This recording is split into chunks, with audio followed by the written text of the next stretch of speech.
দেখতে দেখতে প্রেগনেন্সির 5 মাস হয়ে গেল।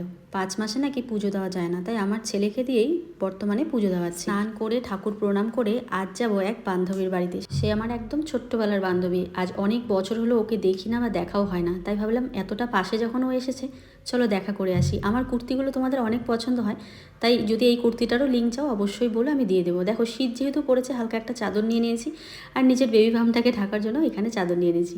দেখো চলে আসলাম, ও তো পেয়ে গেল বিশাল লজ্জা, কারণ ও ইউটিউবের ভিডিও এসব নিয়েও একদমই থাকে না, তাই খুব লজ্জা পেয়ে গেল। এখানে দেখো কাকুমনি দিয়ে দিল আমাদের কেক আর বিস্কিট, সাথে দই। আর এখানে দুজনের ছেলে দেখো কি সুন্দর করে খেলছে। আর আমার কাকুমনি দেখো অনেক দিন পর কাকুমনির হাতে রান্না খাবো, আর চচ্চড়ি বানিয়েছে কি সুন্দর। আর এখানে আমি কাকুমনিকে একটু হেল্প করছিলাম, মাংস বানাচ্ছিল। আর অনেক দিন পর কিন্তু আজকে কারো হাতে খাবো, ভাত নিয়ে বসলাম। আর এত হাসি পাচ্ছে দাদা, আমি, প্রিয়াঙ্কা খুব মজা করছিলাম। ও দেখো আমার জন্য স্পেশালভাবে মাংস বেড়ে এনেছে। সব মিলিয়ে আজকের দিনটা বেশ ভালো কাটলো। কাকুমনিকে টাটা করে প্রিয় বান্ধবীকে নিয়ে